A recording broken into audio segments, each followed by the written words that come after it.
Just spoke with the Prime Minister of Israel and Lebanon. I'm pleased to announce that their governments have accepted the United States proposal to end the devastating conflict between Israel and Hezbollah. US President Joe Biden has announced a ceasefire deal to end 13 months of fighting between Israel and with Hezbollah. The Lebanese military are supported by Iran. In a joint statement, the US and France said the agreement would cease fighting in Lebanon and secure Israel from the threat of Hezbollah and other terrorist organizations. Here's everything that happened so far and how the war continued to expand.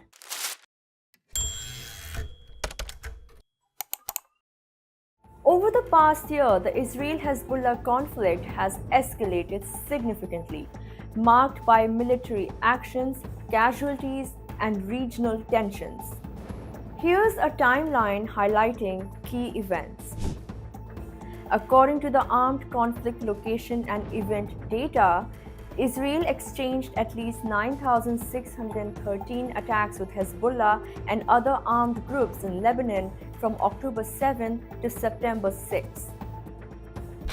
About 82% of these attacks, 7,845, were carried out by Israeli forces, which killed at least 646 people in Lebanon. Hezbollah and other armed groups were responsible for 1,768 attacks that killed at least 32 Israelis. Following the Hamas-Israel conflict, Hezbollah intensified its activities along the Israel-Lebanon border. This included anti-tank missile attacks, drone strikes, and cross-border infiltrations, prompting retaliatory strikes by the Israeli Defense Forces. Civilian casualties and the use of white phosphorus by the IDF were reported. Hezbollah launched attacks targeting IDF positions, with Israel intensifying its air and artillery responses.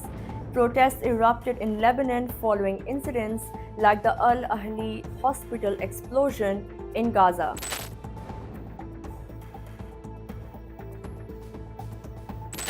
The conflict reached new heights when Israel conducted a significant invasion of southern Lebanon, aiming to target Hezbollah's infrastructure.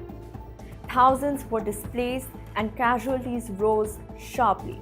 On September 17, thousands of pagers, many belonging to Hezbollah members, simultaneously exploded, killing at least 13 people and injuring hundreds critically. On September 18, there was a fresh wave of explosions of communicating devices, including walkie-talkies. Hezbollah escalated its missile strikes deeper into Israeli territory, leading to a further civilian evacuations in northern Israel. On September 20th, the IDF responded with airstrikes targeting residential buildings in a crowded Beirut suburb during rush hour and strategic sites in Lebanon. It announced later that day that it had killed Ibrahim Akhil, Hezbollah's military commander. The Israeli Air Force strikes approximately 400 Hezbollah targets in Lebanon, including rocket launchers. Israel called on residents of southern Lebanon to leave only hours before blanketing the area with more than 1,300 airstrikes.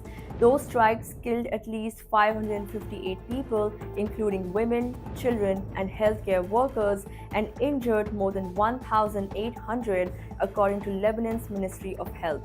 This is the highest single-day death toll in Lebanon in decades.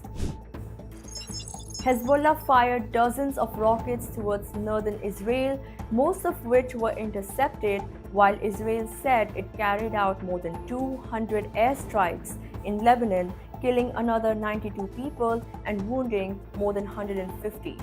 Several hours later, the Israeli military announced that Hezbollah leader Hassan Nasrallah was killed in the strike in Beirut. Hezbollah later confirmed his death. Analysts said the killing of Nasrallah has transformed an already complex and deadly regional conflict with a broad array of potential outcomes for Israel, Gaza, Lebanon, and beyond. Israeli Defense Forces spokesperson Rear Admiral Daniel Hagari revealed intelligence about a Hezbollah finance hub located beneath Al Sahel Hospital in Beirut. According to Hagari, the bunker belonging to Hezbollah leader Hassan Nasrallah is said to store millions of dollars in gold and cash. He emphasized that the IDF has not yet targeted this site but disclosed the information to highlight Hezbollah's use of civilian infrastructure for military purposes. International pressure mounted for a ceasefire, but both sides continued their military engagements. However, after the ceasefire announcement between Israel and the Iran-backed Hezbollah group on November 27, activity returned to the streets of Beirut. People were seen waving Hezbollah flags. Some held up a large portrait of its late leader Hassan Nasrallah, while cars blared their horns in celebration.